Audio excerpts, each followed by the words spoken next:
I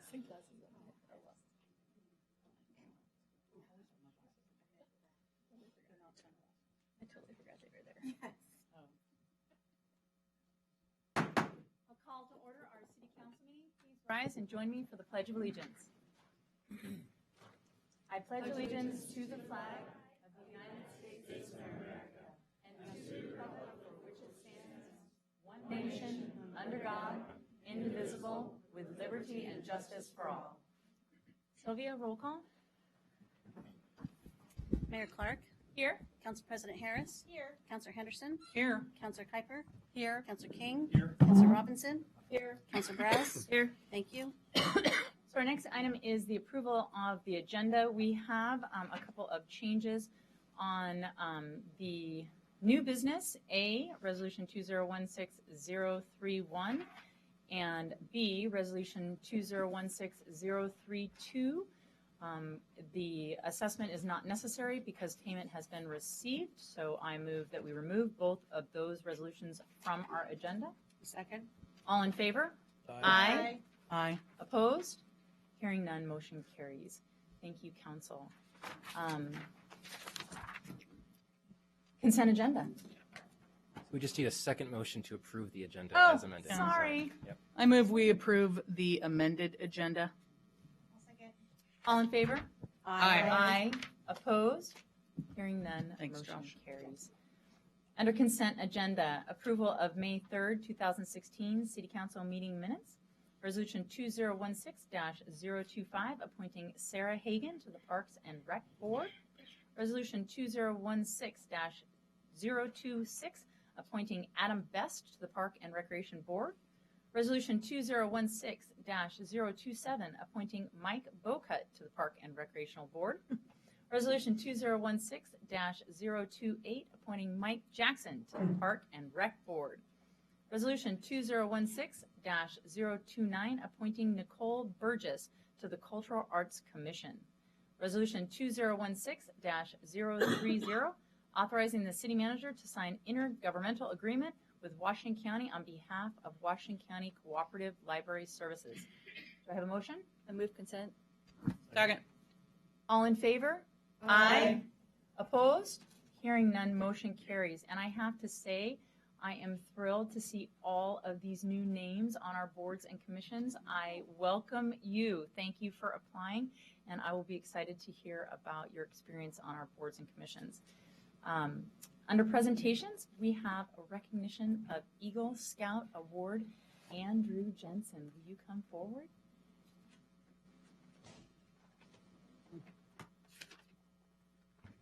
Go ahead and sit right there, and it looks like it's already green for you. Welcome, and congratulations on your Eagle Scout Award. Could you tell us about your project?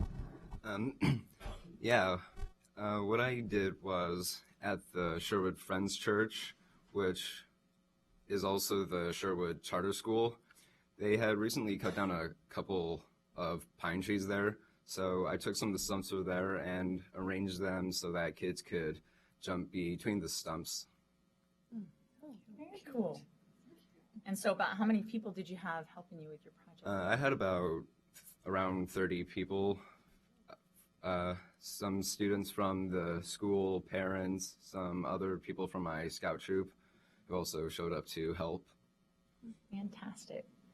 Well, the honor of Eagle Scout is only the last thing in a very long line of service. And so I want to thank you very much and congratulate you on this very, very big award. And so from the city, I have a certificate of achievement. Did any other counselor have a question? Yes. So how did you determine what project you wanted to do? Well, it came about when I had seen some pictures of things like this, of like the jumping some things, and I thought that it would be a good thing for another thing for the kids to do during recess or PE. Did you have to research how to make it safe? How far apart they should be, that sort of thing? Yeah, try to determine it so it would be easy for kids to jump between them. And we also had to dig some holes for them so the stumps could rest it in the ground and then pack the dirt around them so they'd stay solid and not move. Any other questions? All right, well. I'm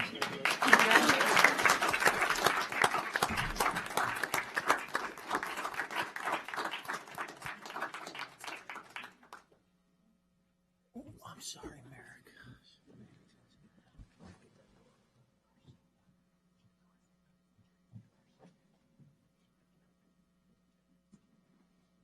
And next, we have the long-anticipated recognition of 2016 Robin Hood Festival Maid Marian Court members.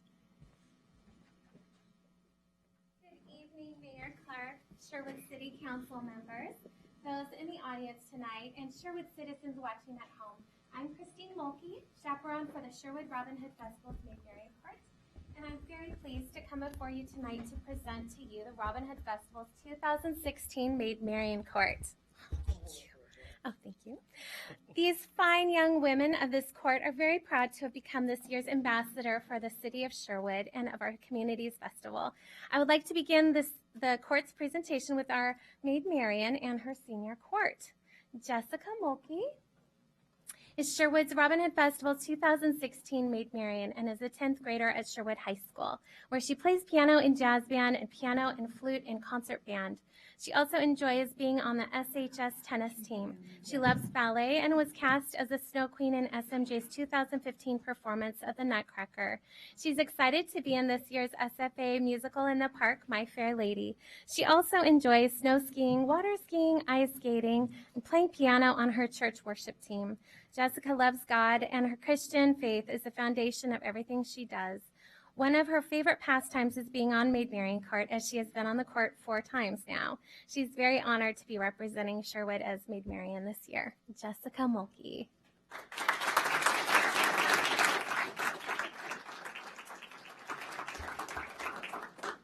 Whitney Greger is a sophomore at Sherwood High School, where she is very academically driven. She sings in the concert choir and also performed in the play Guys and Dolls for her high school. She's also cheerleader for the high school team, and she just made the varsity team for next year, by the way. And she started cheering as a 3rd grader in the youth program. Occasionally, you can hear Whitney sing the national anthem before games she cheers at. For years, she has been volunteering with preschoolers at her church. She also loves to volunteer with her Girl Scout troop. In her free time, she enjoys singing while playing the piano. This is her 2nd year on the Maid Marian Court, and she's excited to serve her community again. After high school, Whitney plans to pursue a degree in the medical field and minor in music. Whitney Greger.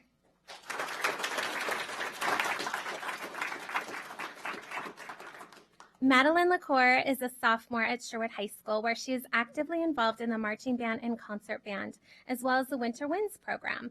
This is Madeline's 3rd year on the court and was crowned Maid Marian in 2015. She can't wait to support the court another year. Madeline is very invested in her academics and enjoys reading in her free time. When not volunteering her time at summer camps for younger girls or at our local cat shelter, you may find Madeline caring for her own assortment of animals. Having grown up surrounded by a variety of animals, Madeline plans on pursuing a profession in veterinary medicine or zoology. Madeline LaCour.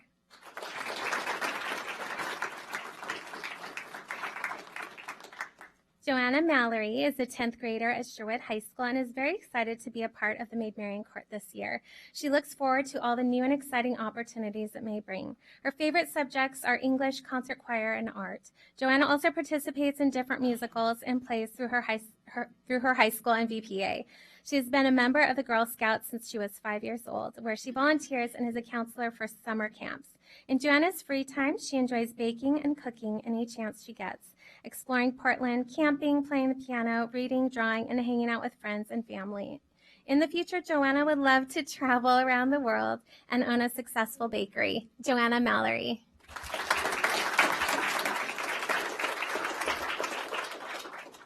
Sophia Mulkey is a 7th grader at Laurel Ridge Middle School, where she loves singing in the choir. She also sings and dances in the VPA Girls Choir and has recently been accepted into the Footnotes Show Choir, which she is very excited about.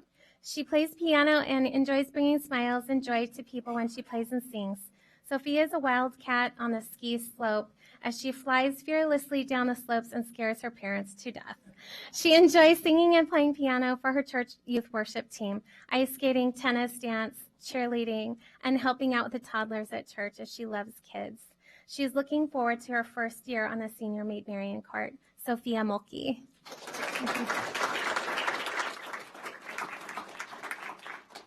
Complementing the Maid Marian Senior Court is the Maid Marian Junior Court. This year, these young ladies come from Edie Ridge and the Sherwood Charter School. Sophie Fletcher is a second grader at Edie Ridge Elementary School, where she is involved in drama club, mileage club, Liam's club, and the talent show. Outside of school, she loves to sing, play piano, ride bikes, play with her friends, and her older brother, Maddox. She also participates in soccer and basketball. She loves to dress up and hopes to one day be an actress. This is Sophia's second year on Maid Marian Court. She loved representing Sherwood last year and is very excited to once again represent the city of Sherwood and take part in the Robin Hood Festival. Sophie Fletcher.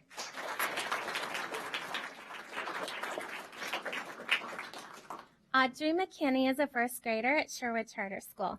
Audrey recently moved to Sherwood and is excited to join the Maid Marian Court and serve at her first Robin Hood Festival in such a unique way. Audrey loves to sing, dance, play piano, make new friends, read, draw, and get creative. She won her first coloring contest at age 3 and began writing and illustrating her own books at age 5. She also enjoys gardening and raising rabbits with her daddy. Audrey is part of a scouting organization called American Heritage Girls, where she enjoys doing a variety of service projects for her community. Audrey McKinney.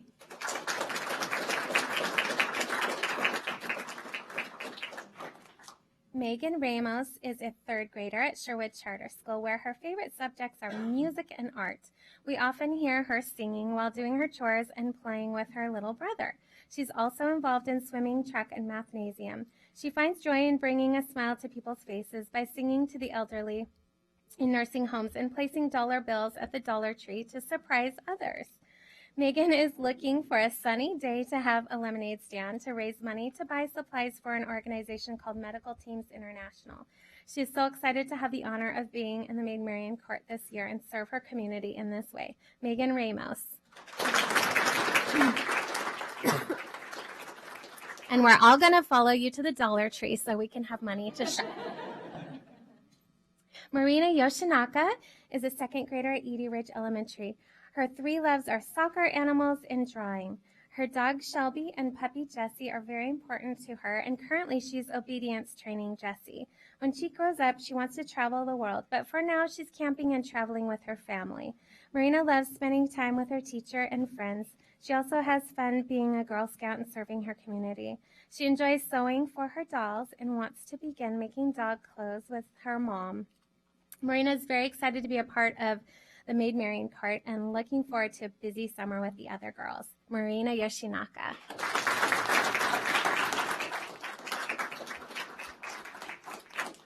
And now I'm going to get a picture really quick.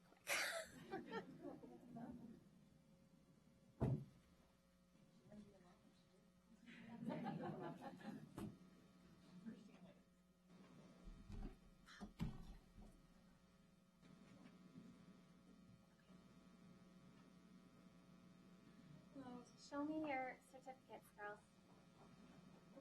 And below your face. Yeah.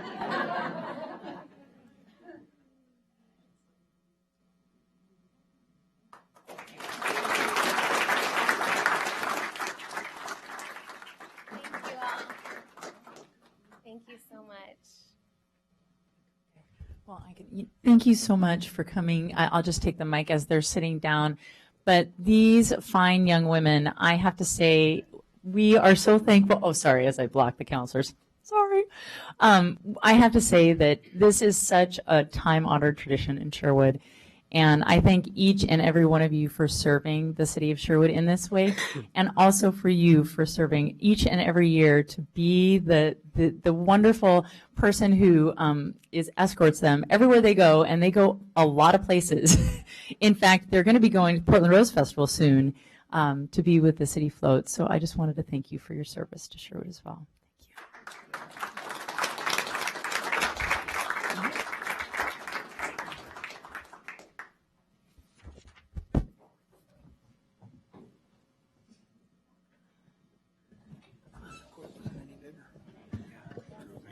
Well, that, I was like, going, how long is this going to keep that? well, that is a super hard act to follow, but the Washington County Visitors Association is going to do it. They can do it. Sorry, Brad. That's okay. So, Mayor and Council, while Brad is getting everything kind of rebooted, I'd like to introduce our next presentation, and it is Carolyn McCormick, who's the President and CEO of the Washington County Visitors Association. She approached us a few months back, and I think it's been a while since you've been to Sherwood and kind of updated everybody on this council. I've been here 4 years. This is the first time I've seen you in 4 years. So I think it's important for everyone to know kind of what the Visitors Association does and how they help Sherwood. And I think you are making the rounds to other jurisdictions as well, so we're not alone. And she has a short presentation, and then there'll be some time for questions and answers after that. So Carolyn, welcome. Thank you. Thank you. And Mayor, you took the words right out of my mouth. To follow an Eagle Scout, Sheldon, and to follow the Maid Marian, I can't win. It's just fabulous. And it really is wonderful to come to a city and feel, you know, when you walk in and everybody's coming, you're just kind of waiting, but then to see and to feel what it feels like in your city, I want to applaud you all because I live in Beaverton, but I was in Sherwood this morning, as a matter of fact, and I've been to Sherwood many a times, but you really have a lovely hometown spirit, and I do think it's because of your city leaders and the folks that work here, as well as the folks that live here. As your city manager has said, I am the president of the Washington County Visitors Association, and I've got about a 10-minute presentation. I will certainly take some questions afterwards. And Joe is correct. I have not approached the city councils in Washington County in the past, but in the last 12 months, there has begun to be many conversations in regard to a tax, which is called the transient lodging tax. So what I wanted to make sure was that everybody that's involved in greeting a visitor, having a friend stay in a paid accommodation, or just simply saying hi to somebody as they walk down the street, you understand the importance of tourism, the power of tourism, and also the role that this destination marketing organization that I run plays in helping to promote and market not just our major cities with hotels, but places like Sherwood, Gaston, and Forest Grove, and Banks. We are a destination marketing organization. We are what you would call a 501c6. We are funded by a dedicated tax. That is a tax that was voted upon by the people of Washington County. Our job is to develop, market, and promote Washington County and all her cities and all of her towns as a place for people to visit, particularly in regard to the state legislation as folks that are traveling 50 miles or so from home. We certainly do focus on one thing because it is what feeds our coffers, and that is trying to get people to stay in an overnight paid accommodation. We are called the Washington County Visitors Association. I want to bring this Tualatin Valley up to your attention. We have recently rebranded the destination as the Tualatin Valley. It's organic, it is natural. One of the reasons why we went through this route to go from being Oregon's Washington County is that there are 33 Washington counties in the United States of America. And it becomes very difficult to get through all of that noise, let alone the noise that we deal with in trying to showcase our destination with the beauty and the vibrancy of a place like Portland. We knew that we needed to come out stronger with the name. Again, tourism is an economic force. It might be a sleepy one in this community, but it's becoming a bigger economic force in the state of Oregon. Just last year, it was a $10.8 billion industry. Now in Washington County, we saw in 2015, $680 million directly spent by people coming to visit this area. Over 7,000 full-time jobs and $11 million in local tax receipts. Again, I speak about the transient lodging tax. There's a hotel tax base, and hopefully one day we're going to see a hotel in this jurisdiction here soon. But right now I wanted to make sure that you realize that we're sitting on a little bit over 4,800 hotel rooms in Washington County. There's 1,100 new rooms coming online. Just last year in 2015, there was $147 million was spent just by people staying in that particular hotel. This is not food. This is not going to a retail store. This is not going out to eat. This is just on lodging accommodations. And then last year in 2015, the county itself ran an average of a 73.4% annual occupancy. Now, this is an important figure, and we've actually run an occupancy over 70% in Washington County for the last 3 years straight. It becomes important because that's when your developers start to look at your destination as a place to build new hotel properties. The average daily rate was $111. I don't want this to mislead anybody in any way, shape, or form. Again, it's the annual occupancy. It's the average daily rate. If you're looking for a hotel room right now in Washington County, for example, for the Davis Cup that's going to be played in Beaverton, you're looking anywhere from paying $60 in one of our budget accommodations to well over $289 for a hotel room.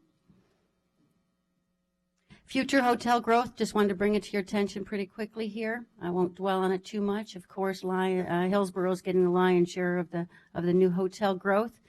But in just a couple weeks, there'll be a new Marriott Residence Inn coming, and that's actually going to be opening on June the 16th. And then a few months after that, we've got a Holiday Inn in Hillsborough.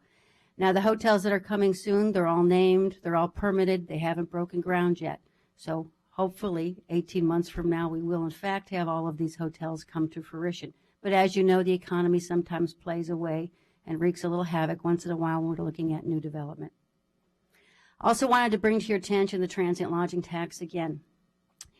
As we sit today, and we're getting ready to go into our new fiscal year, our fiscal year begins on the 1st of July, as well as the state's. But as we sit today, a person that stayed in a paid accommodation in Washington County will be paying a 10% tax. Of that 10% tax, 1 cent goes to the state of Oregon, for the state of Oregon to promote tourism, 9 cents goes to Washington County. Of that 9 cents, 1 cent goes to the Washington County Fairgrounds, 1 cent goes to Travel Oregon, 2.5 cents goes to those cities that have hotels, and that's divided amongst those hotels directly based on the revenues that are generated within those hotels within those jurisdictions. And then 3 cents goes to the Washington County Visitors Association, and Washington County retains 2.5 cents. Now, the chart that you've got in front of you is what it's going to look like with the distribution of the transient lodging tax in Washington County effective the 1st of July. The state of Oregon just levied a statewide transient lodging tax that went from 1 cent to 1.8 cents. That will go directly to Travel Oregon.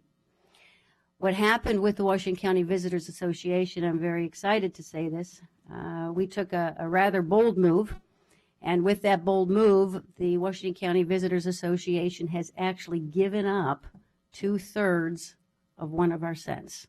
So while we collect 3 pennies, 2/3 of one of them is being given up, and that is being given to Washington County to help offset the debt service on a brand new multi-use conference convention facility to be located at the Hillsborough Fairgrounds location. That's been a project that's been in the works for many, many years. And what we've seen with the Washington County Visitors Association is the great importance for us to have a place where we can have 5 people have a keynote address. 500 people, excuse me, and then 500 people go into concurrent sessions and have meetings, and then people attend a trade show. Right now, we don't have a facility to do that, but as you see, the hotels grow, we've got to make sure the demand continues to grow as well. I wanted you to see how our money is distributed right now within the Washington County Visitors Association at 3 cents. 40% of our funds go to marketing, as you can see, and then we've got 34%, actually 20%, it looks like salaries, 34% for grants. That's what it looks like with us giving up our dollars to the county, and again, we're doing that graciously. We've encouraged it, and we strongly support this move. So as we move forward, what we're going to be looking at is a distribution of our funding in this chart. Marketing becomes very, very important, and 51% of our funds goes towards marketing. We have grants, as you all know. You just recently received, or signed off, I should say, on a grant. So we're very excited about that grant project and looking for it to become a reality here in downtown Sherwood. When I talk about grants, one of the things we do have, again, is a grant program, and these are for capital projects. And these are just a sampling of some of the grants that we've recently funded. The project grant fund next year will be $200,000. That grant fund cycle will open about the 1st of August, and it will close now on the 15th of September. It will be a one-time-a-year grant award, which is different than what it had been. It had been an open cycle grant, but what we found oftentimes was we weren't able to fairly and equitably distribute the money. Oftentimes when you've got an open cycle, you might tend to give too much money away in the beginning and then have other projects come to you later. All right, so marketing the Tualatin Valley, rather quickly here, $1.5 million actually goes into promoting and marketing the area. We are in print, digital, we are at the Portland Airport, social media, collateral, trade shows, sales missions. Digital advertising, you're probably not going to see our digital advertising here. What we do is we block the IP addresses within the Washington County area because we're not really talking to y'all to come and spend the night. We're talking to people outside the area. Portland Airport, I'm sure you all fly. If you're coming down the escalator, you'll see some of our ads there, as well as at the baggage carousel areas. We have 49 kiosks that have been launched over the last year and a half. So when someone is in a hotel and they're in the lobby area, we wanted to make sure we got visitor information directly in front of our visitors. And one thing I do want to draw attention to, anything that we do, whether it's a kiosk in the 49 hotels that we have or as our visitor's guide, we do not sell ad space. We represent everybody in Washington County fairly and equally. It doesn't matter if you're Gaston with no hotel or if you're Beaverton with lots of hotels. Our print advertising as well. We run full-page ads. You might recently have seen one in Alaska Airlines magazine. We do a 2-page spread in Oregon Travel Guide. Yes, ma'am, you just saw it? Yes, great. We're also in the Portland Travel Guide where we do buy space. Oregon and Portland do sell space, and we certainly know where we're fishing, and we're fishing where Oregon's fishing, and we're fishing where Portland's fishing. Now, social media, it's a big thing. I don't personally do any social media, but if you have a product, you better be on all of those channels. These aren't Kardashian numbers, but I'm real proud of, and I have to say they're not there yet, but they might be. But as of yesterday, we had 398,000 followers, and that's pretty significant when it comes to a destination like ours. I do want to brag a little bit. That's more followers than Travel Oregon has, and it is more followers than Travel Portland has. So we're real proud of that effort, and we're proud of the folks that are following us and just continue to see that grow. Now, real quick, I want to show you a quick 30-second TV commercial. We do have a short film online. When we do our digital advertising as well, we're doing that little 12-second clip that's being delivered to your mobile devices as well as all of your other devices that are mobile and responsive. So quickly, I'm going to show you just a little bit, and this ad will actually be running during the Davis Cup that's going to be played in July, so it'll be on the tennis channel. And bear with me for a second, folks. There we go.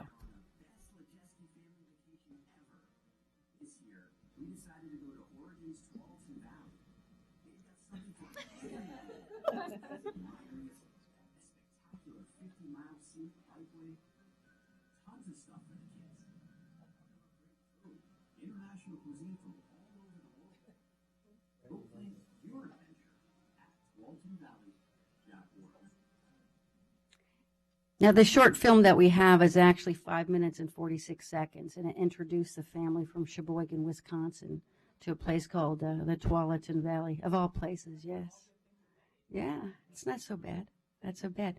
All right, so that's about it. I don't know how many minutes I took, but I wanted to rock and roll through it. Again, I wanted to make sure that you knew that your Washington County Visitors Association does work for you, as well as for every other city. We love your Arts Center. We did have an event there a year ago, which was wonderfully attended, and we just stand ready to continue to serve you. Any questions, ladies and gentlemen, counselors? Any questions, Council? Yes, ma'am? So obviously, it's well known that like for every $5 that goes to Salem, one of them comes out of Washington County. And so I'm wondering, I had looked on your website earlier today, and I have it up right now, but you talked about industry, so I'm wondering, how do you partner with all the companies that have located to Washington County? Because, you know, they have vendors, they have people who come in, and obviously they stay in a hotel. But what I was wondering, and I'm not implying that you're not doing it, but, you know, the great thing would be for somebody to say, I'd love to come back here and bring my family and visit. And so I don't know how you blend that business trip in the hotel and, kind of like giving them a welcome package if you have some free time, if you're going to be here. I have a friend whose husband is in Amsterdam for 6 weeks. And so when he got there, there was a whole packet of information and a Eurail pass for him to travel on the weekends because he's not working on the weekends. So that's my question is how do you kind of partner with the business traveler who's in the hotel, which of course benefits from the transient tax, which I really don't like that term, but and hoping that maybe they'll return, for a vacation, I guess. That was how the kiosks in the hotels were birthed, so to speak. That is why we have in every hotel, there is an actual touch screen, and you might not have recognized that picture. There is a visitor information kiosk. When I say kiosk, it's a big touch screen in every hotel lobby, and that is because we couldn't find the best and most reasonable and economic way to introduce the destination to those that are staying in those hotels. Okay. So that is primarily one of the key things that we do. There is no charge for that kiosk to be in those hotels. And you also have 200,000 people, as I was told last week, that are flying into the airport in Hillsborough with Intel. So we reach out through those types of things as well. A lot of folks. But good question. And that is one of the big things that we continue to try to encourage is if you're coming to travel here for business, whether you're a partner with Nike or you are traveling for Nike or Intel or other businesses, we encourage people to bring their spouse or their friend and spend the weekend as opposed to go home. I'd be remiss not knowing that you employ a Sherwood resident, do you not? I do. A young man by the name of Corey Kearsley. Him and his family live right up the hill. And he is actually the guy that hits the road.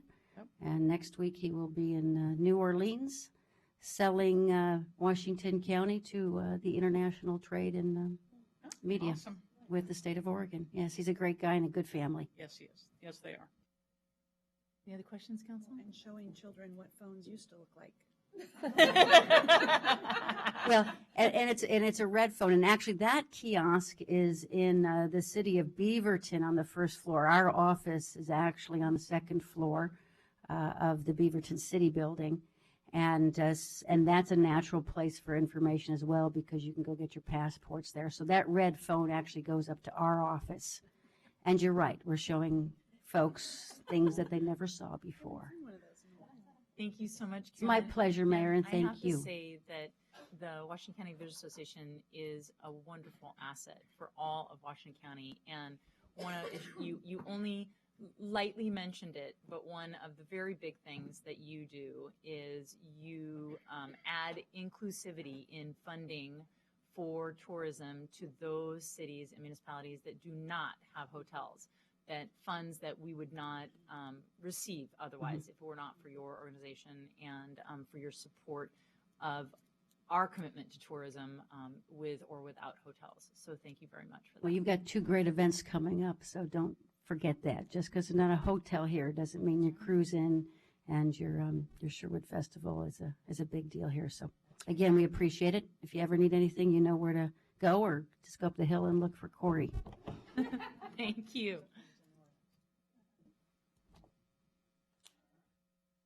Employee Spotlight, Joe? Tammy, if you can come on up, please. So, Mayor and Council, we have recently begun the tradition once a month of spotlighting an employee. And this month's employee is Tammy Steffens. I'm going to talk briefly about Tammy's background and what she does normally, but really I think we're recognizing her great work on a special project, which I will get to in a second. But Tammy actually is a fairly recent city employee. She joined us in September 2014. She is our volunteer coordinator. Prior to coming to work here at the City of Sherwood, she has done a number of different jobs. She was a regional development director for eScript, where she recruited, trained, and supported over 1,500 volunteers for nonprofit and school groups throughout Oregon and Southwest Washington. So I think working with volunteers is something she's obviously very passionate and experienced. She also worked 15 plus years as an escrow officer. She attended both Mount Hood and Clackamas Community Colleges. She is also a very avid volunteer. She has been a volunteer for the Sherwood High School Booster Club Board and the Sherwood High School Bowman Football Program. She's also served on the board of directors for the Remembering America's Heroes and volunteers at Middleton Elementary, where her daughter is a student. And she's also co-captain of this year's City of Sherwood Relay for Life team. So I think not only working with volunteers, she likes to volunteer as well. And she's done a great job in her normal job of being the volunteer coordinator. I think she's brought a lot of energy and enthusiasm and works well. So, but that's not why I wanted to spotlight her tonight. I wanted to spotlight her work on the community garden program because that doesn't fit her job description. And when we had to decide, okay, who's going to operate or manage this program, I thought of her instantly, just because of the work she's done and her enthusiasm, and she likes challenges. I remember when I told her, I think I'm going to have you run the community garden program, she kind of said, well, what's a community garden? And she quickly learned, and she's done a stellar job in terms of putting the pieces together and working with Public Works to get everything coordinated in terms of building the garden, working with all the garden applicants who have been chomping at the bit to start planting until recently, because we got a little bit of a late start this garden season, but she's done a really wonderful job, and I think she enjoys it, and she's learned a lot, and I just wanted to kind of spotlight her efforts and bring that to the attention of the council, but also to the public. So, Tammy, thank you for all your work, and get that garden filled, right? Yeah. Thank you.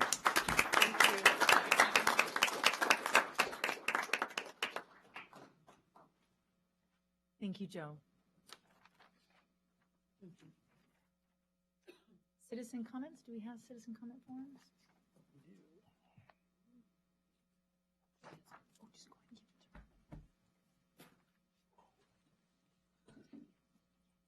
give it to her. Rob Watson?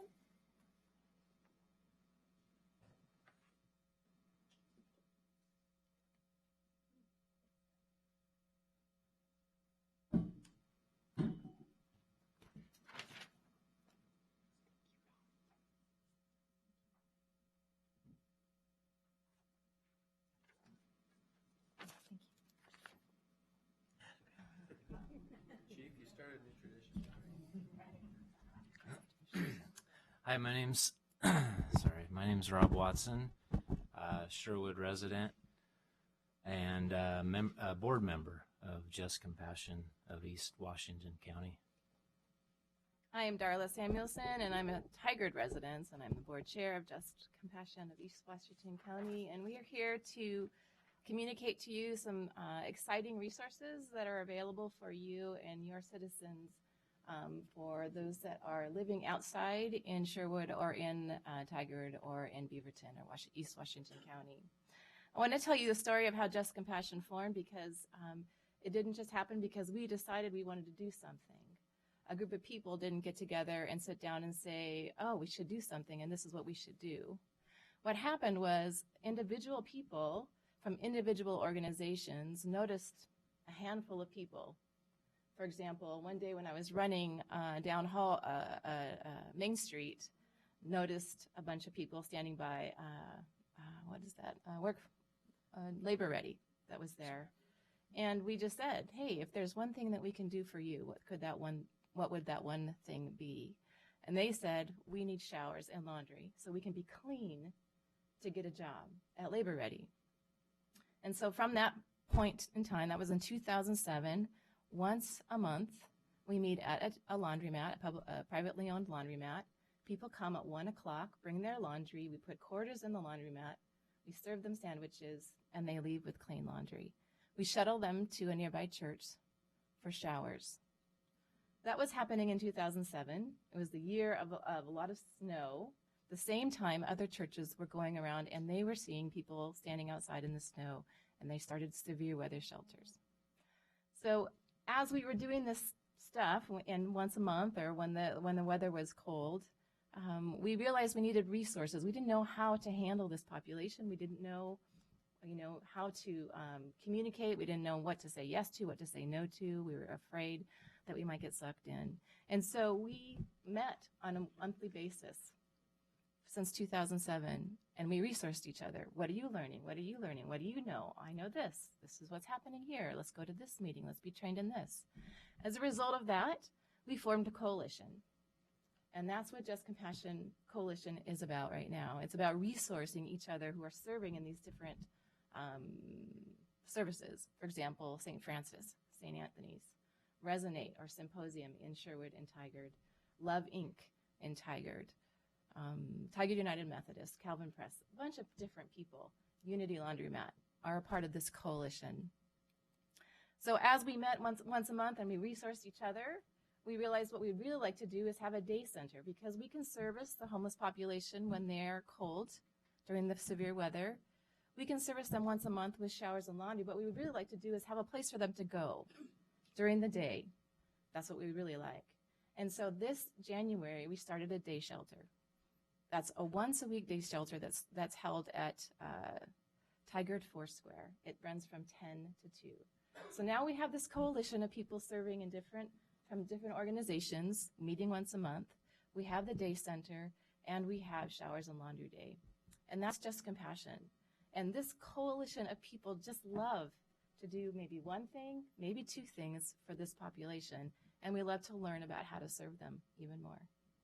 Rob, do you have anything to say? You covered it. Thank you.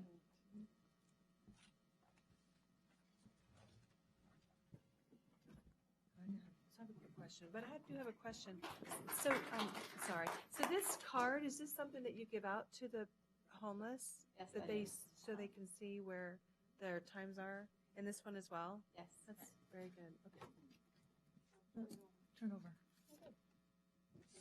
I just wanted to say thank you too for your hearts of service and for blessing our community in the way that you have. Rob, being able to work with you here in Sherwood. You guys are doing great work. Keep it up. Thank you. Yeah, this is amazing. It really is. Oh, This you is sure? fantastic. Because I was going to. And how long did you form Just Compassion? How long has it been? You said January? Oh, okay. The day center started last January. Okay. We organized and formed a 501c3 last summer. Last summer. Okay. Yes, we started meeting as a coalition in 2007. But you formed Just Compassion of East Washington County and Officially, yes. okay. Excellent. Thank you. Do you happen to have, we are missing just one of? We were Oh, short one. oh, okay, I'm so okay. sorry. Sorry That's about okay. that. That's all right. I'll share. Thank you so much for your you. service. Thank you. Thank you so much. Michelle Boyle?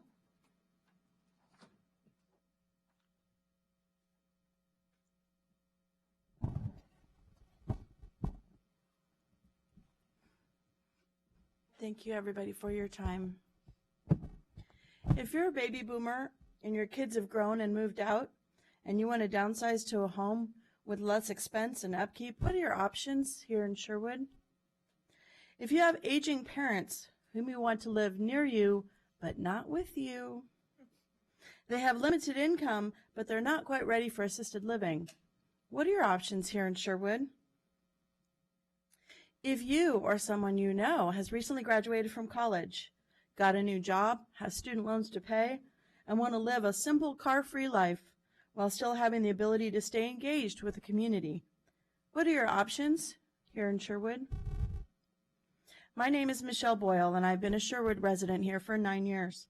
A little over a year ago, I sat here in this seat, and I introduced the concept of tiny houses. And today I'm here to continue that dialogue about tiny houses and to continue to be an advocate for socially and fiscally responsible living.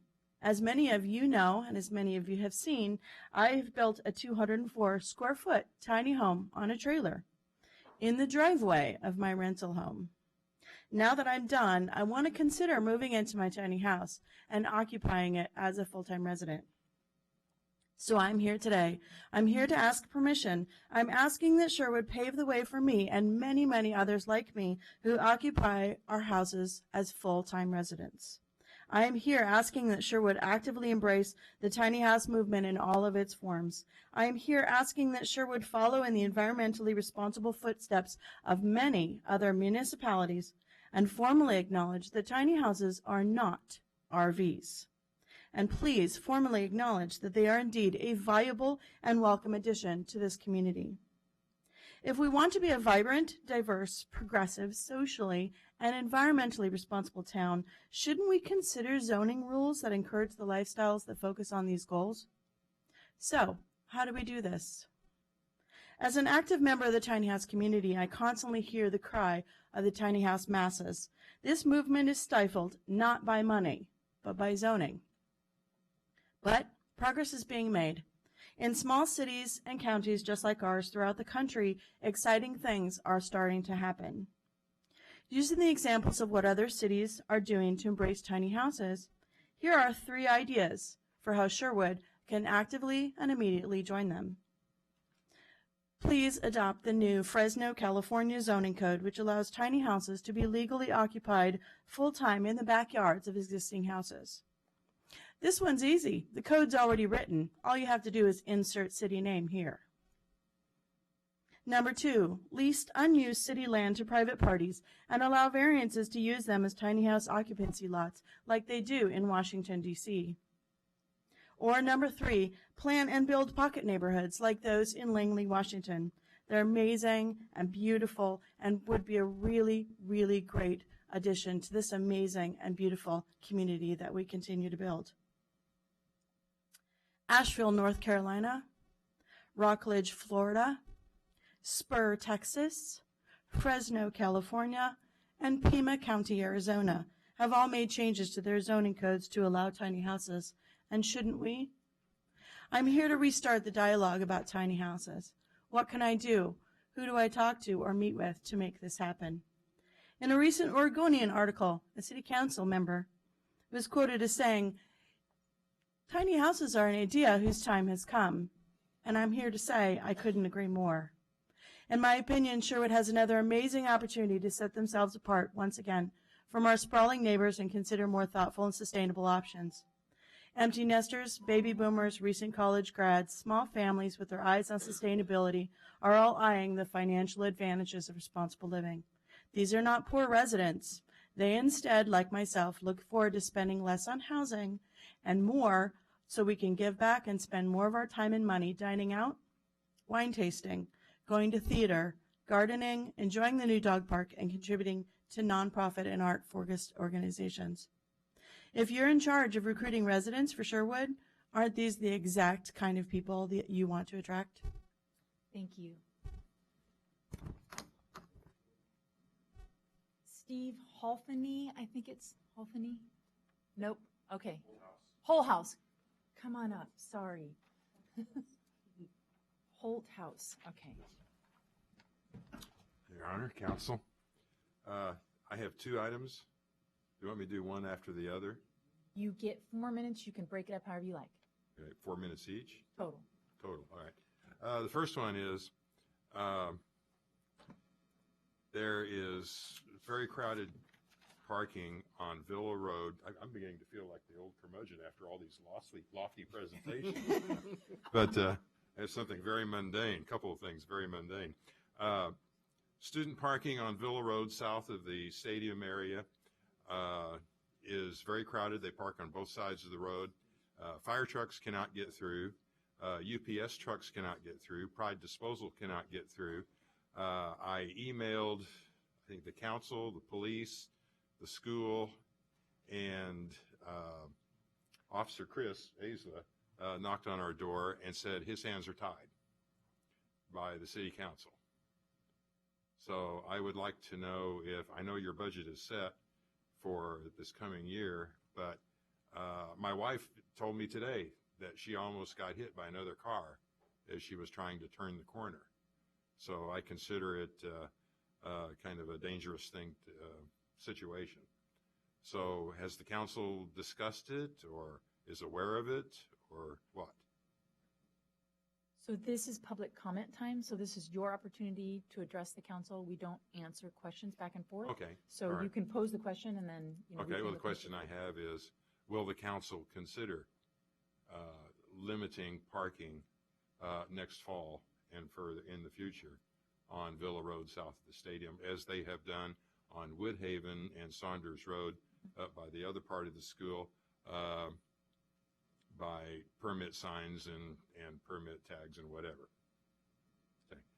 The second is my wife and I got to know Officer Chris after the trestle fire. As we understand it, the city, in conjunction with the police department, maybe even the railroad, wanted to control access to the railroad right-of-way through the city. So Officer Chris even asked us if he could put it's like a game camera, motion sensitive camera on our fence and do it. He'd nab some people and that sort of thing. It was kind of fun to deal with him. We kind of enjoyed it. But we noticed that lately enforcement is non-existent. So after all that tumult, the question I have is, what else is going to happen? But that's it. Thank you.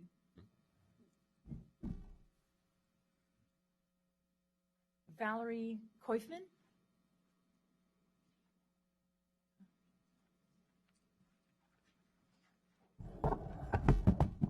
Yes, my name is Valerie Koifman. I'm representing myself. I'm a citizen of Sherwood, and my wife Anna, she's just behind me. On the right side is the representative of Homeowners Association, Mr. Baylor. What I'm want to talk is about the situation on the Langer Drive and the Century Drive as well. Speeding, very dangerous situation. Speeding, and of course on the Langer Drive, we live on Holland Lane, and our windows look straight to the Langer Drive.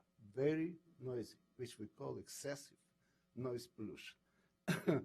We talked to the police department. We sent a letter to the City Hall.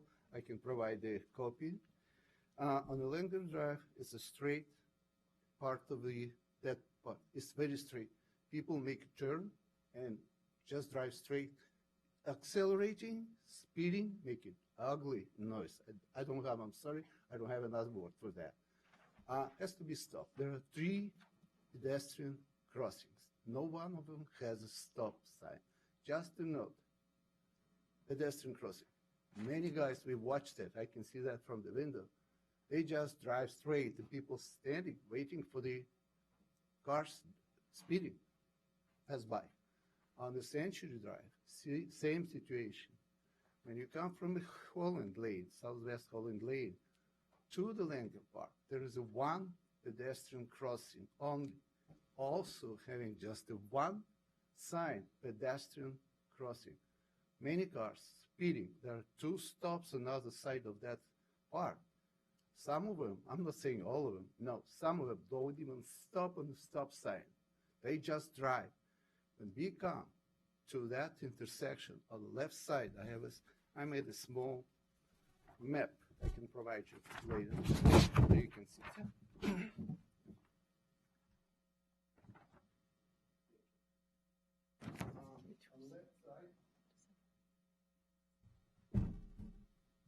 When you come to that intersection, there's standing cars parking.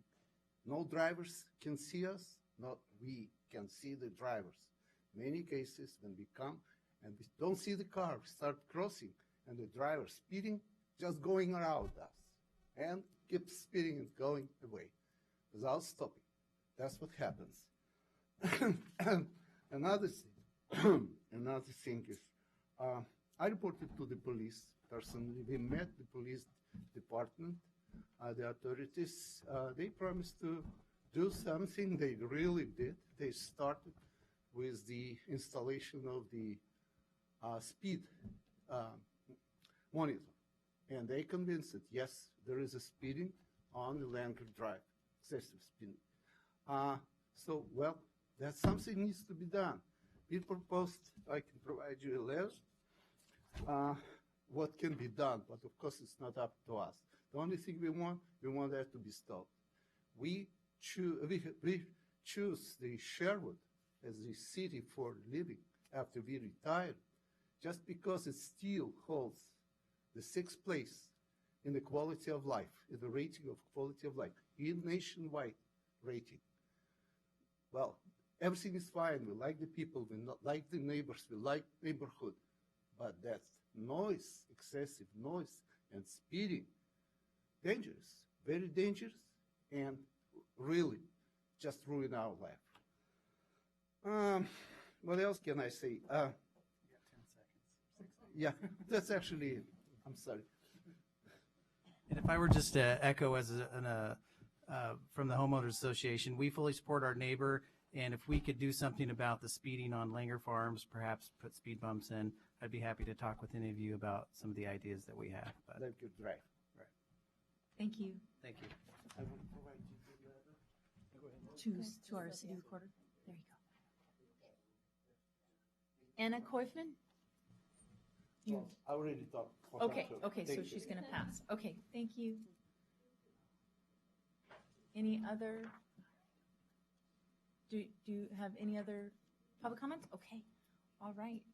Public hearing, ordinance 2016-007, amending Title IX of the Municipal Code relating to public peace, morals, and welfare, Chapter 9.52, prohibiting of noise.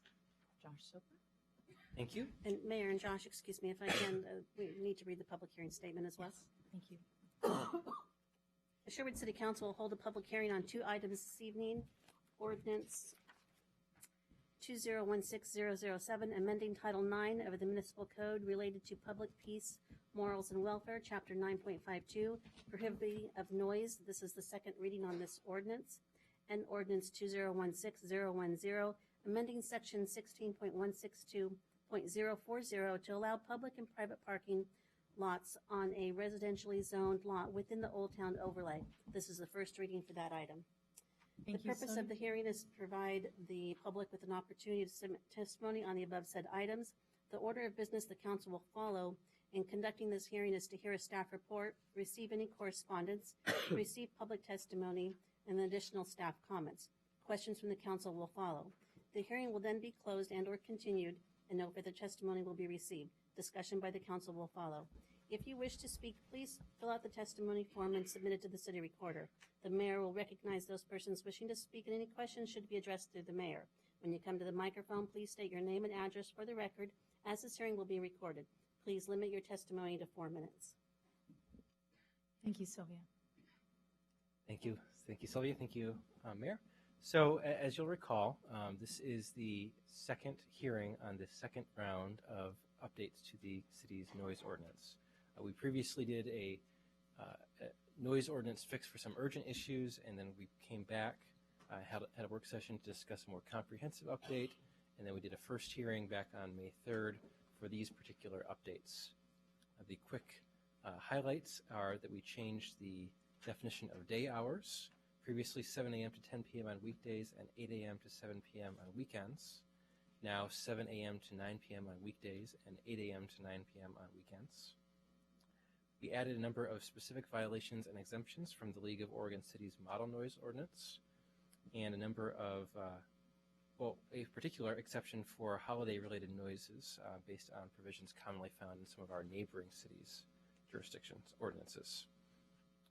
The variance provisions, most importantly, this is what we received the most feedback on, were revamped entirely to eliminate the different categories of variances and to streamline the process.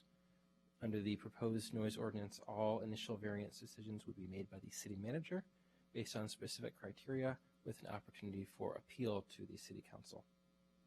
We did not make any changes to the fine amounts, so that remains a Class C violation for the first violations. It's a $250 fine, and subsequent violations are Class B, which is a $500 fine.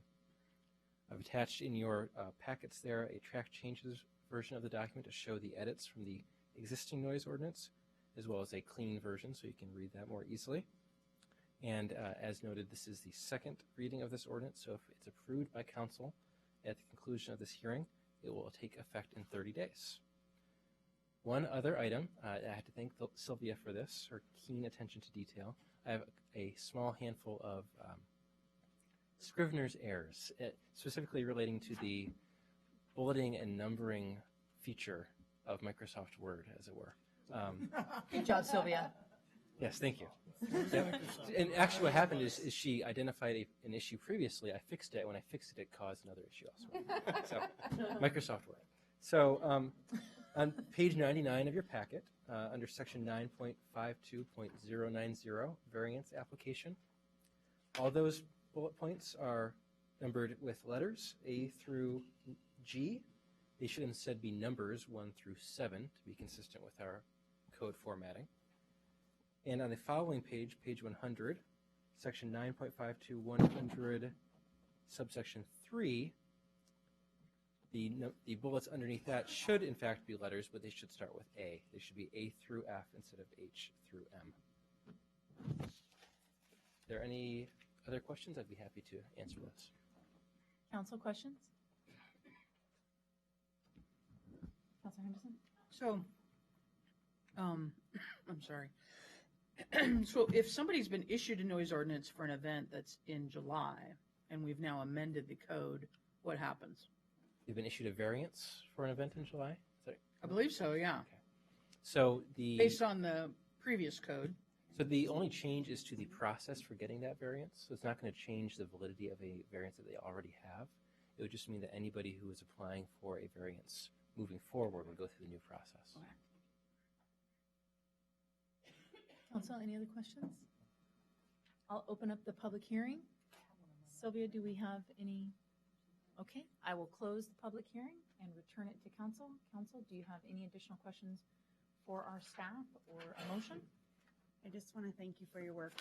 I've had more than one citizen ask about bird cannons or air cannons, and Josh helped me with the answer for them, so I appreciate that, and it was very easy and clear to read when he shared it with me, so they are covered. So Josh, I have a question for you. With your Scribner errors clarifications, do we need to make a motion to change those, or are those acceptable as a recommendation from?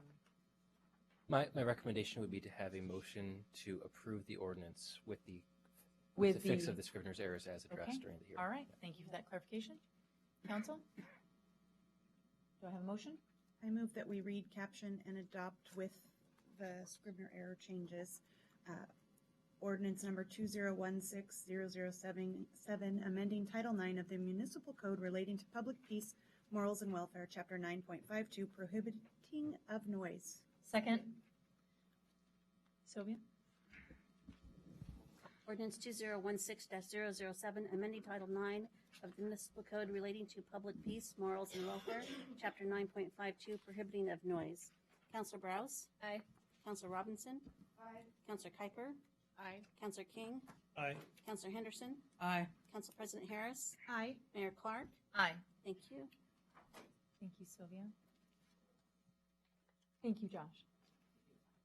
Ordinance 2016-010, amending section 16.162.040 to allow public and private parking lots on a residentially zoned lot within the Old Town overlay. Sylvia, do you need to reread?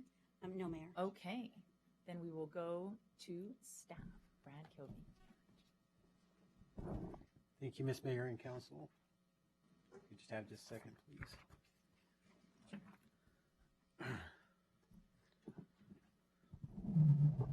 I'm left-handed, just kind of. So tonight I'm going to talk to you about the Old Town Parking Amendment. Brad, can you turn on the? So I do have a PowerPoint here for you. So background: on occasion, the city fields complaints about parking in Old Town. People generally complain that if you can't park in front of my business, I've got a parking issue, and we hear a lot of that. The Urban Renewal Agency has identified that as a need to address. You have the old Robin Hood lot sitting across from City Hall, which is probably much better used as a developed piece of property. And you wanted to be sure, or the Urban Renewal Agency wanted to make sure that there was some property to replace the parking should it be lost in that location. So the two parcels that are behind City Hall were purchased, and that would be these two parcels right here behind old Ray's Produce. And they're split zones, so one is retail commercial and this one is a medium density residential low zone. So there's an identified need, and the Urban Renewal Agency then proposed to amend the Sherwood Zoning and Community Development Code to conditionally allow non-accessory parking for, it would be public and private parking. So I'll back up because it really only applies to one lot, and it applies to that lot, that the second lot that was purchased by the Urban Renewal Agency. So there was an initial hearing by the Planning Commission, and there was a lot of concern about the thought that we might be out there purchasing lots to put in parking on residentially zoned properties. And so the Urban Renewal Agency came back and amended the language, brought it back before the Planning Commission to include a provision that said that the property would have to be vacant as of May 1st, 2016. That narrowed it down to one property, and so that would be the property that is right across the street here. And the language we would propose would go into the Old Town overlay, which specifically says that parking would be allowed as long as it's conditionally approved and adjacent to a collector or arterial and was vacant as of May 1st, 2016. There's your affected property. It's that one property. Just so you know, conditional uses still require a public hearing. All uses, any type of development in Old Town requires a public hearing. So a conditional use typically goes to a hearings officer, but in this case it would go to the Planning Commission. And these are the general criteria that apply to all conditional uses. So conditional uses are generally uses that don't nicely fit into an area, so that we look at them to make sure that they're compatible with the uses around them. So to make the text amendment, there has to be an established need, and that was a need that was established by you as the URA board. And then we have to meet the transportation planning rule. And a transportation planning rule basically says that you cannot, through any code amendment, change the functional classification of, it generally applies to state roads, but we look at it in context of our TSP as well. And this proposed use was determined that it wouldn't affect the classification. We sent out notice April 29, 2016 after that first one, and we initially had some comments, some written comments from some neighbors in Old Town, and after the new notice was sent out, there were no public comments and nobody showed up to the second hearing to fight it. So actually this is not a staff recommendation, but the Planning Commission, I don't know why this so the Planning Commission is recommending approval of PA 16-02. And with that, I'll open it up to any questions you might have. Thank you. Council, are there any questions? I just have a question probably for you. So since we're city council and sometimes URA, does that create some conflict of interest for us? I can't see a conflict of interest in this case. No, I mean, there's a potential in a very limited circumstance where the URA's interests and the city's interests would be divergent, but that's certainly not the case here. Okay, thank you. Council, any other questions? I just have one question for you, Brad. Isn't there another property that's on the corner of Pine? Let's see. It's basically going into Sherwood. There's a small corner lot. Wouldn't that be? Couldn't that be? Are you talking about over here coming in around the Parabout? No, it's a property that is located. You know where the trees were recently taken down on that corner across from the old schoolhouse property. There's a lot there. Would that? I think all the properties Yes, it's along on the other side of are zoned Symposium. retail commercial. That's zone retail commercial, so that wouldn't qualify. Right. Okay. Are you talking about where the daycare is next to the school? Perhaps? No, it's right across the street from where the dog wash, the dog grooming. Right next Oh, okay. So those are all zoned retail commercial. Okay, so would Long that? Pine. So it would already be allowed To do and that. and under today's standards. Okay. Yes, ma'am. Thanks. Any other questions for staff? All right, I'll open up the public hearing. Do I have any public comment forms? All right, I'll close the public hearing and bring it back to council. Have any other additional comments, questions for staff, or a motion? Okay.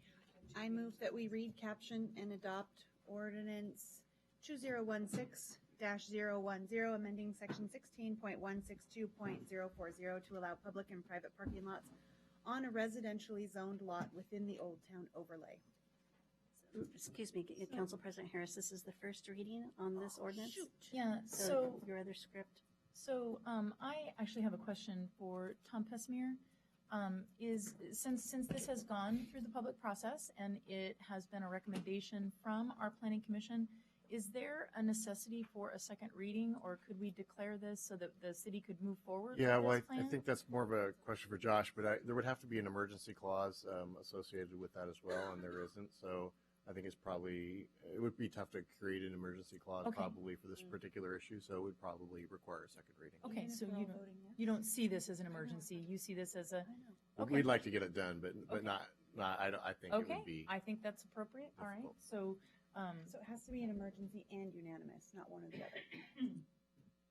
Correct, yes. You have to have a emergency declaration, and that requires a unanimous vote, yes. Okay. Okay. So do you want to start your motion again? Oh, this one's much longer. I move that the City Council approve ordinance 2016-010, amending section 16.162.040 to allow public and private parking lots on a residentially zoned lot within the Old Town overlay and place it on the next available City Council meeting agenda for additional public comment and consideration. Second. All in favor? Aye. Aye.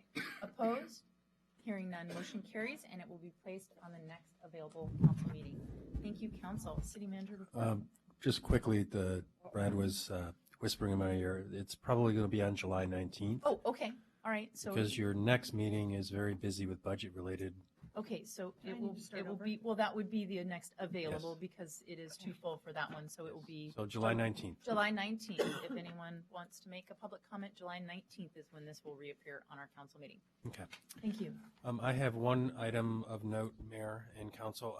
You may have seen, well, I know the Council saw in my weekly report, and we got some good media coverage locally.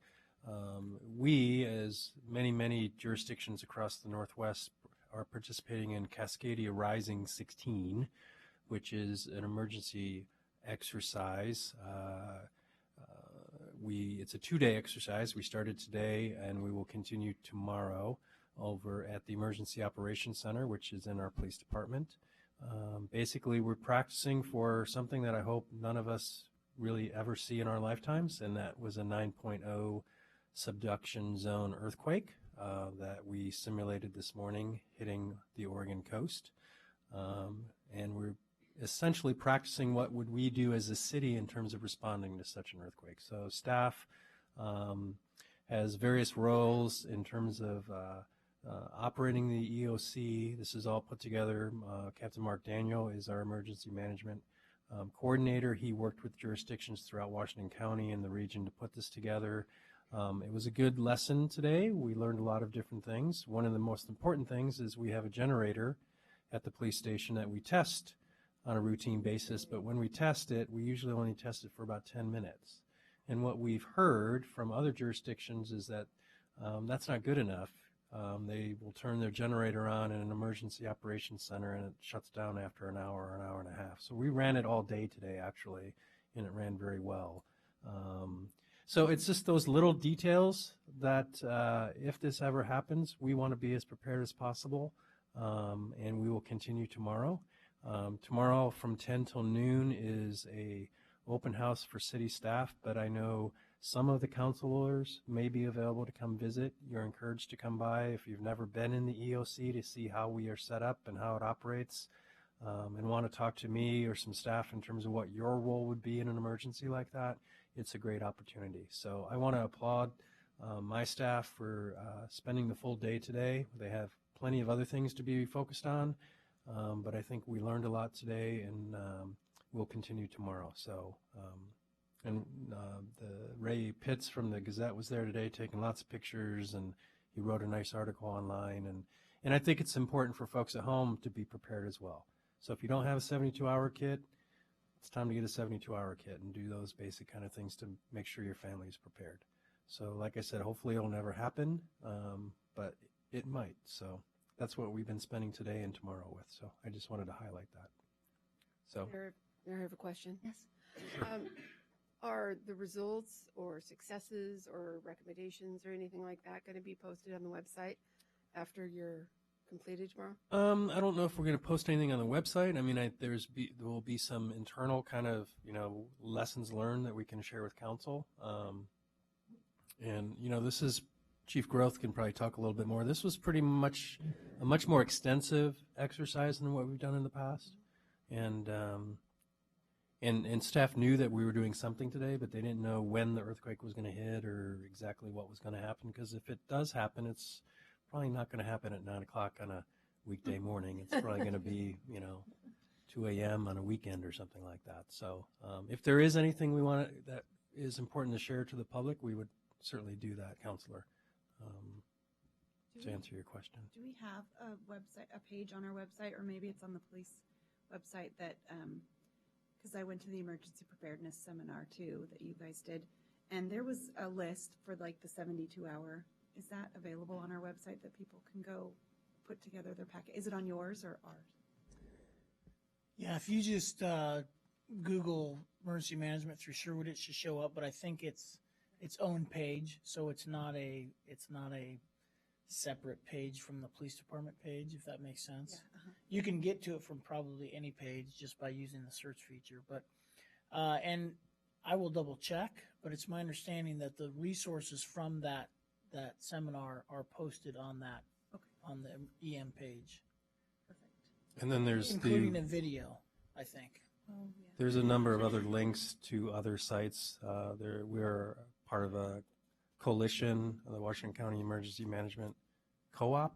Is that correct? I know they have a lot of information on their site in terms of how to be more prepared as individuals and families. And then if you go to the American Red Cross or FEMA, I mean, there's a lot of sites out there to find information, not just from the city of Sherwood. Sure. So, any other questions? I hope some folks can make it over tomorrow. I know some can't because of work obligations, but if you can come over, I think it'll be of interest. Thank you, Joe, and thank you for being part of this Washington County preparedness. I don't think that you can be too prepared for something like this, and we have been repeatedly warned of the imminency of this, not the possibility, but that this someday will come, and so the more prepared that we are as a community, the better. So I congratulate you on having this, and I congratulate Washington County and thank them for organizing this event for all of Washington County. So thank you for that. I have a question. Yes. If you entertain. How was the school district involved today or tomorrow? Actually, Chief, you may know, I don't think they were directly involved, actually, Counselor. Were they invited? I don't know if Or any of the schools were necessarily invited to participate across the county. I don't know necessarily why that was, but they certainly were not directly involved with the activities today here in Sherwood. So, and I kind of expect that this won't be the last of this. So maybe that's a good suggestion in the future that the school district. It's a good question to follow up with the organizers in the region in terms of it was the list that I shared with council. When you looked at the list, there was hospitals and the utilities and jurisdictions and fire and schools were not on that list. And I really don't know the answer, Counselor, but I can look into that. Because if you looked at the percentage of citizens that are here during the day, if such an event happened between Monday through Friday, and the number of children who are here, there are more children here than there are adults. Exactly. And why Washington County doesn't take this, doesn't factor this in, or our own school district, and it doesn't mean that the school district's at fault. It's just if I worked in Hillsborough or downtown Portland and something happened and there's no coordination between the agencies and in caring for those children whose parents, 80% of our population leaves town every day to go to work. So I would just hope that they'd at least be brought to the table so that they can learn from other instances or things that we learned about our own response, or because I know we did a citywide active shooter lockdown drill, which was great.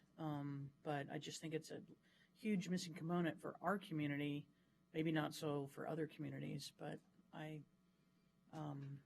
I will follow up. It's a good question. Okay. So, thank you. And on that note, Okay. Stop coughing and it's Okay. worse. Thank you. You feel free to go. Hope you start feeling better.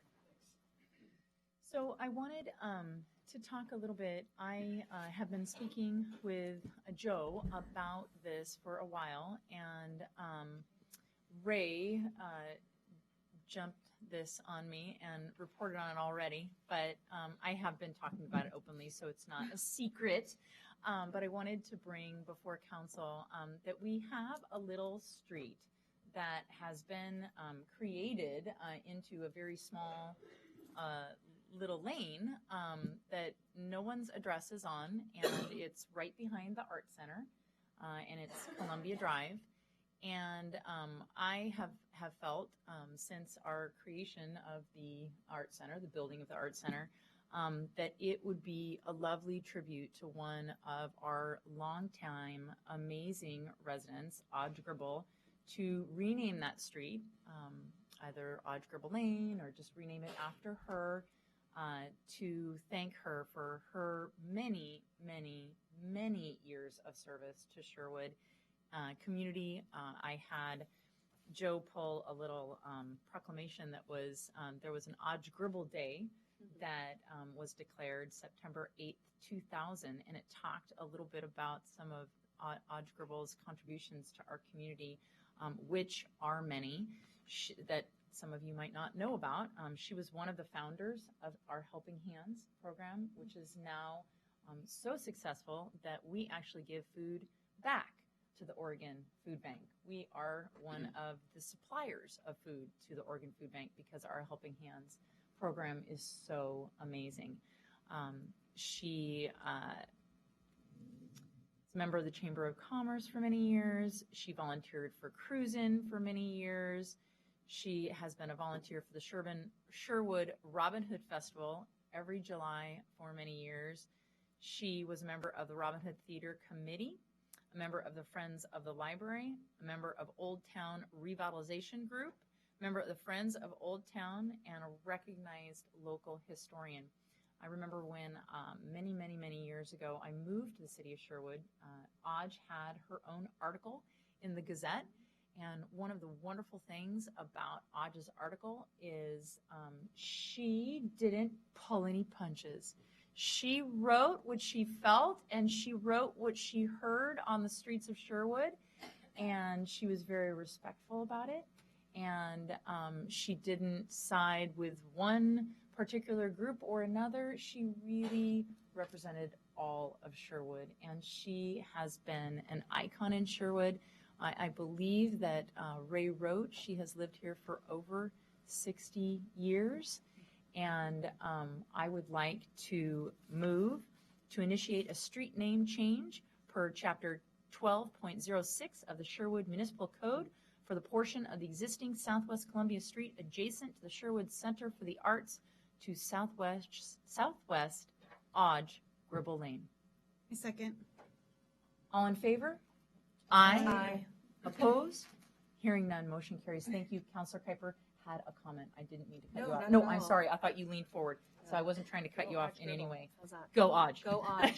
Gribble. She was not able to join us here tonight, but I have sent to her. And Joe, did you have a comment, sir? I just want to make clear this begins the process, so you actually will see, I believe it's a resolution, maybe it's an ordinance. You're going to see some future action to actually change the name of the street. You needed to initiate it, Correct. which is the step one tonight. So this isn't Which the is why final I did step, not place so. it onto the agenda, and I brought it forward because this was a request to place it onto the agenda, and then it'll go on the agenda, and then we'll vote on that. Yep. All right. Thank you so much, council. So I'll go to my rest of my council comments. As I spoke about at our last council meeting, I was going to be a keynote speaker last month for the West Side Economic Alliance, and I had an opportunity to do that. It was really fun. It's always a fun event every year, and we have a lot of fun up there. There is a video that may or may not be circulating on the West Side Economic Alliance website. That's pretty funny because the mayors, if anything, and I'm not speaking of myself particularly, but the mayors are always very entertaining and full of information. I spoke about our decision as a council to ask Washington County to give us a proposal on taking over our night shift, which our police staffing study showed averaged a 91% inactive rate for Sherwood police officers. And so that's the topic that I spoke about, but there were lots of other great topics. So if you want to check out that WEA clip, it's pretty interesting if you weren't able to attend. So we have a couple of great events that are coming up. We've got our cruise-in coming up this weekend. It's going to be great, and that's whether it rains or not, by golly. Every year this is something that the Chamber organizes, and we all look forward to. It's amazing to see all of those classic cars. I'll be speaking at the Friday Night Lights, which is our own Sherwood Classic Car Show Teams event, and it's over at the Sherwood Center Plaza. And that's a lot of fun. So, and there are events all day on Saturday. Come and see the burnout and I understand that Hit Machine is coming on Saturday night, and that is always a treat from 7 to 9. So come on down, and you can imbibe in the beer garden if you want, or just come on down and see Hit Machine. They're fantastic. So come to that. Also this weekend is the Portland Rose Festival, and I know many, many, many people are super excited about that because our very own, I have to give a shout out to Councilor Kuiper, who has been working incredibly hard morning, noon, and night in the 100-degree heat in a bay at Bag & Stowe's. Thank you, Bag & Stowe's, for use of your farm barn. And our staff, Michelle Birchfield, has been working very, very hard, and lots of volunteers. But we could not do this wonderful thing without this woman right here, Councilor Kuiper, who has put it together and had a vision and executed the vision, and it's amazing. So you will get to watch it on TV coming through. I'll be walking with the mayors, and our float will be coming through, and I'm super proud of everything that you've done for this. So thank you, thank you, thank you. Take a bow. Come on. You're awesome. So I wanted to congratulate our Sherwood High School seniors. That is next weekend. And so if you have a senior in your household, I want to give you a great big congratulations. And it's a really important day. So I hope that they have a great day, and I think it'll be amazing. I wanted to give kind of a special thank you to our Public Works and Craig Sheldon for working overtime and extra hard to get our Cannery Plaza water feature going. It was having some problems, it was having some issues, and it was 100.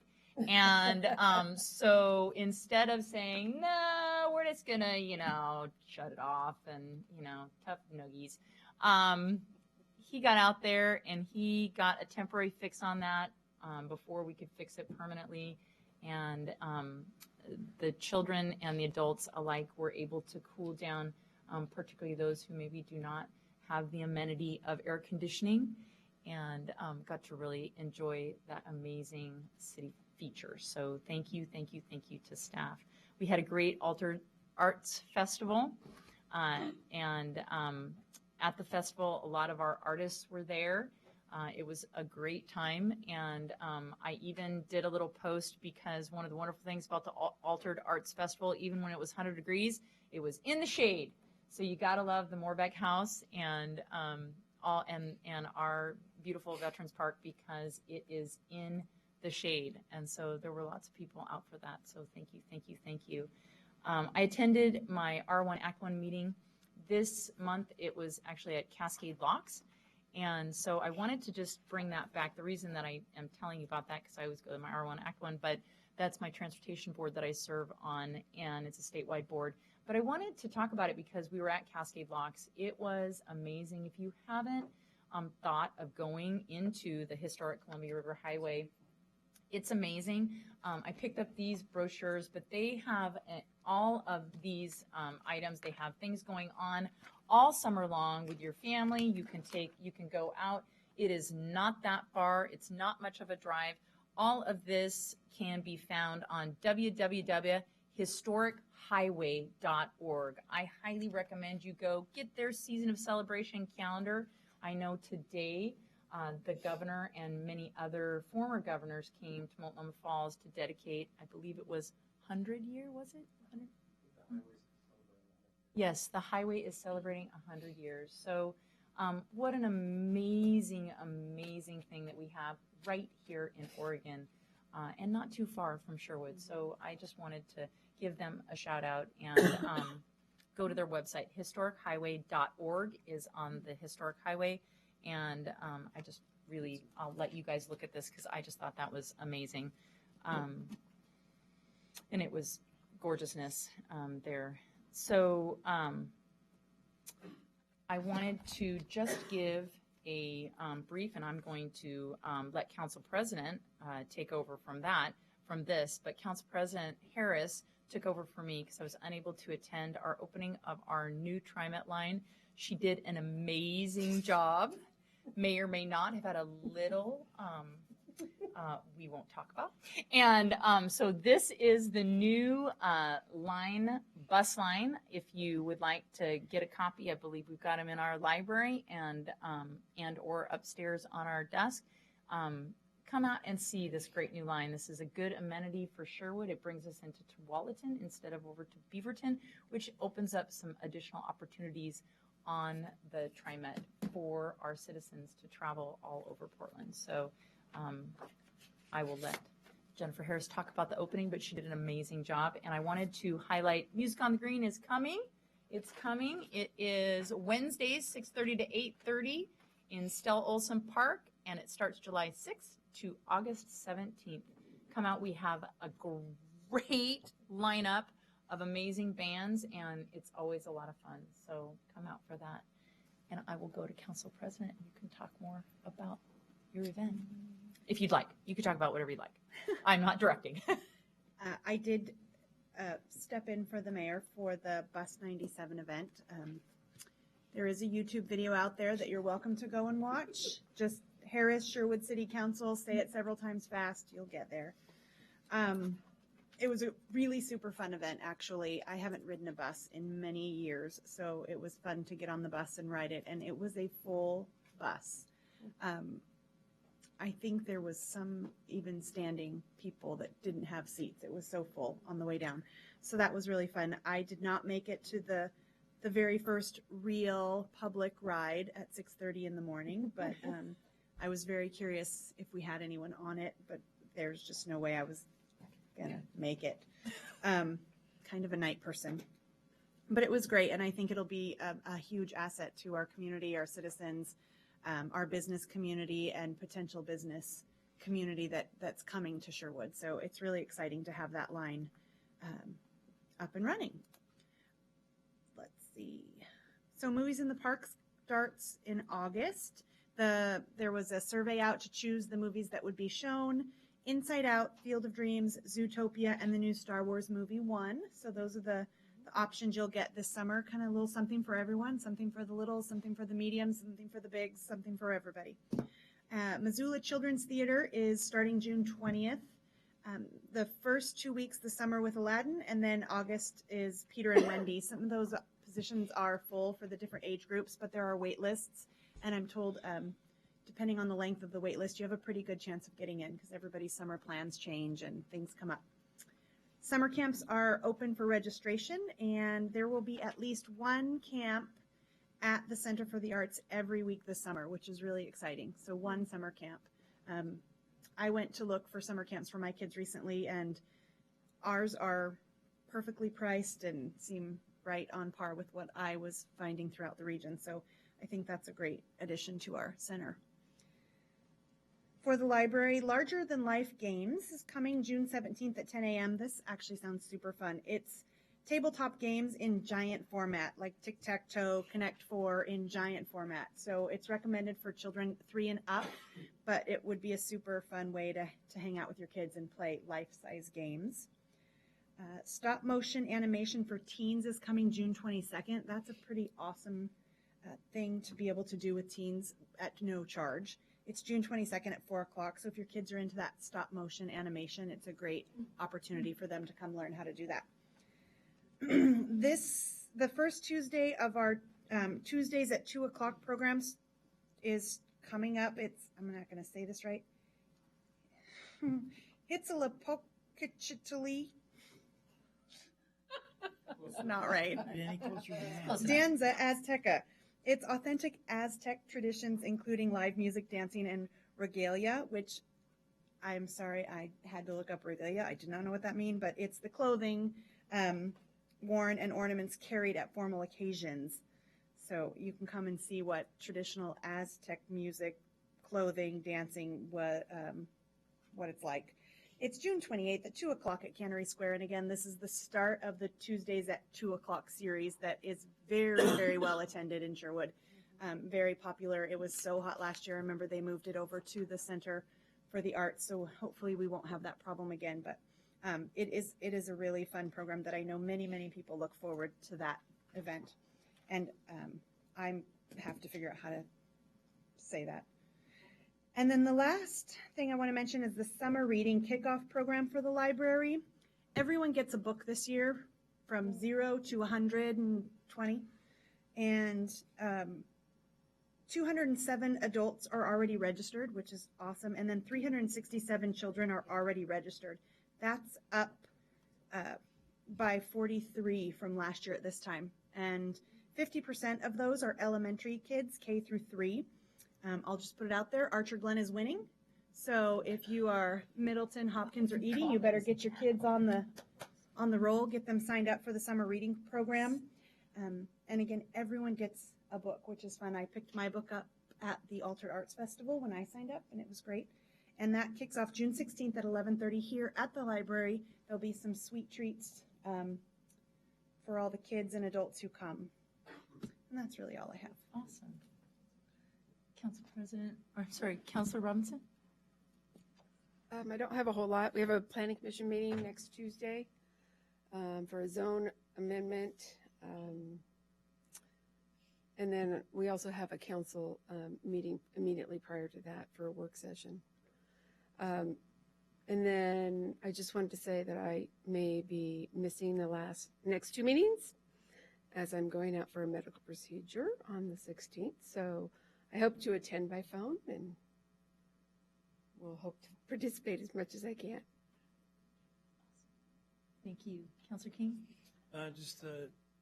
Sherwood Main Street will be having their general meeting a week from next Thursday at the Rebecca Lodge at 8 o'clock in the morning. Thank you. Councilor Kuiper? Let's see. Well, that June 28th Aztec regalia dancing, if you can attend an Aztec dance, it's pretty amazing.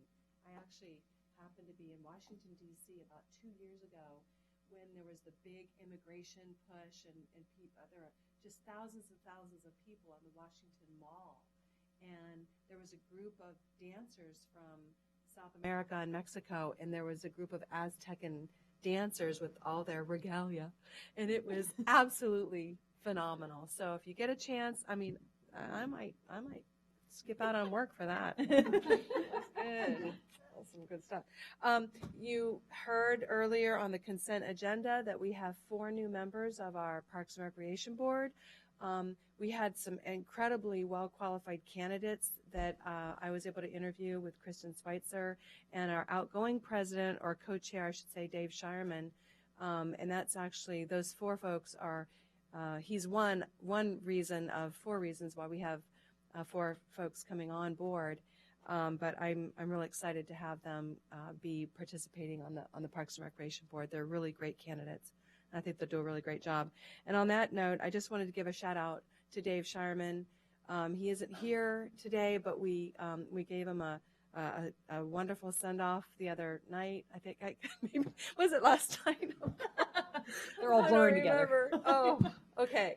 14 years as the chair of the Parks and Recreation Board, and under his leadership, I still remember going to the top of Snyder Park when it was still, I think, just a baseball field up there, and we had, I was on the Parks and Recreation Board then with David. In fact, he and I started on the Parks and Rec Board together in 2002, and I remember walking up to the very top of the hill with a consultant who was very excited about what could be done with this park, and I feel like under his leadership, that park just blossomed. We went through the Parks and Recreation, the master plan process, and he's going to be missed, but we have some new folks on board that will be taking up that staff and walking with it. So I just wanted to give a shout out to David for all his excellent service.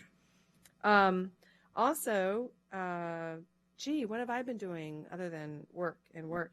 I've been working on a mini float for the Sherwood Robin Hood Festival. The city of Sherwood is partnering with the Robin Hood Festival this year, and we are working hard on a float. Michelle Babcock or Birchfield with the city, she's doing a fantastic job.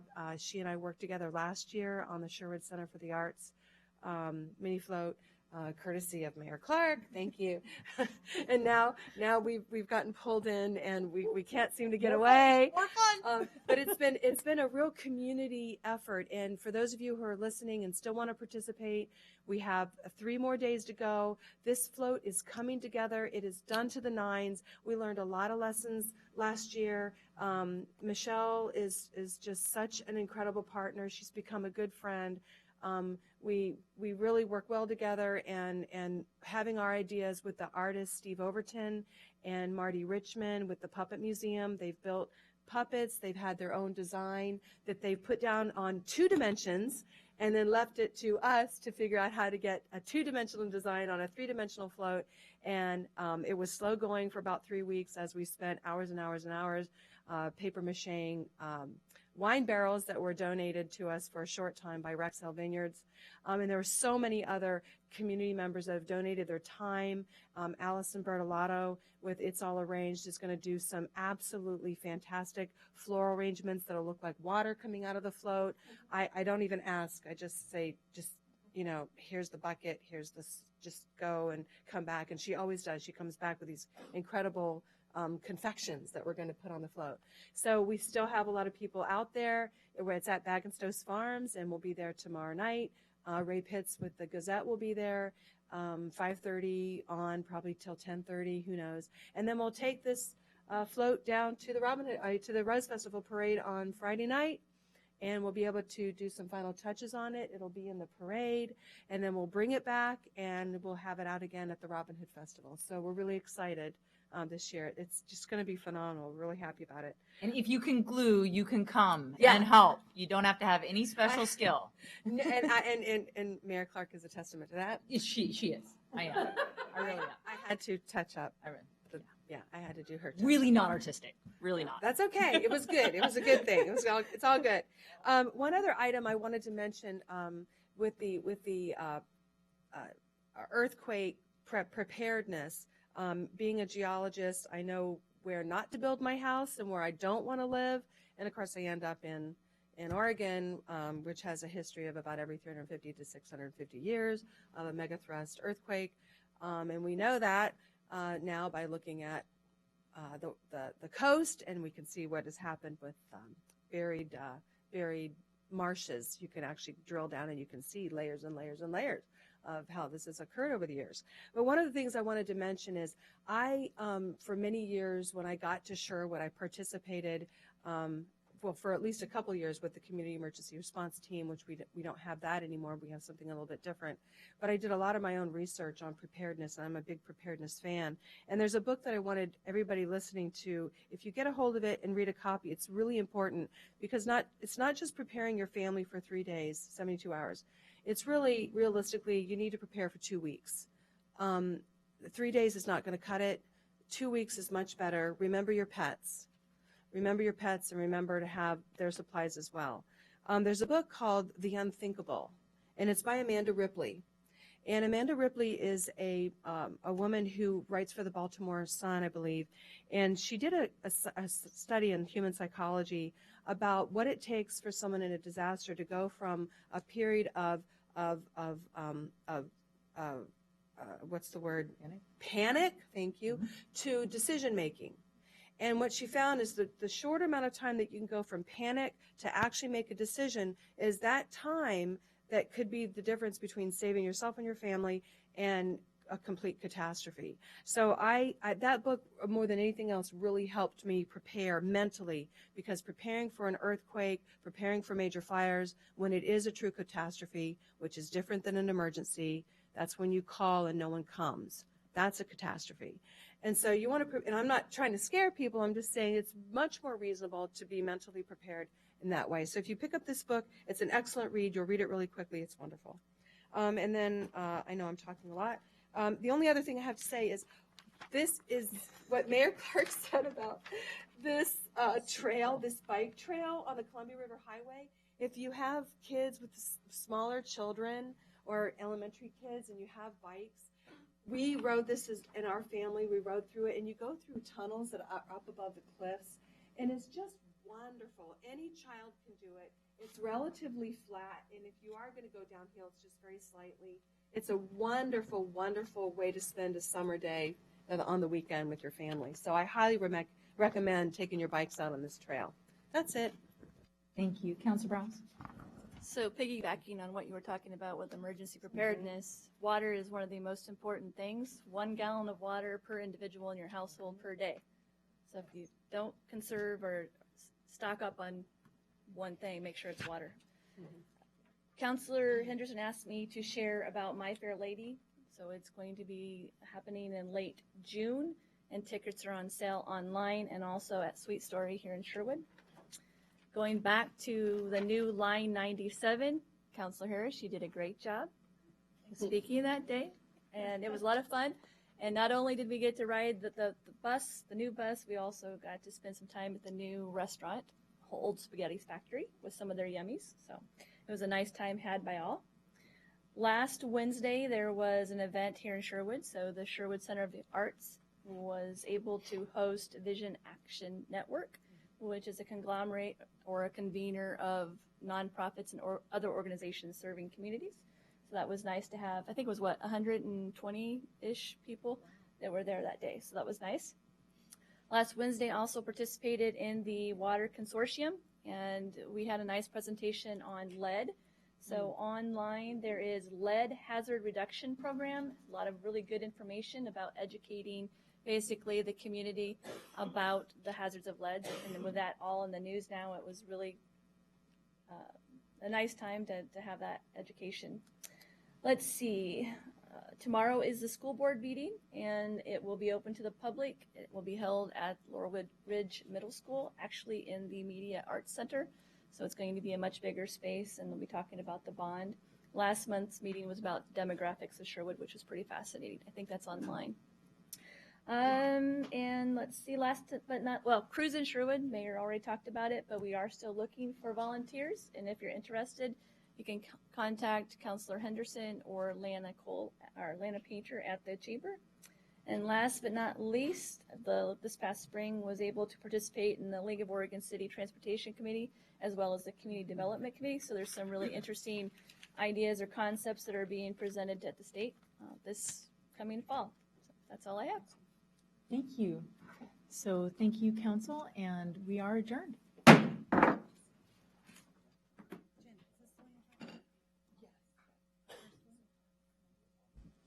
Isn't that cool? I don't know. This is well, here, this might help. This might help. This is a little bit. I think the community expects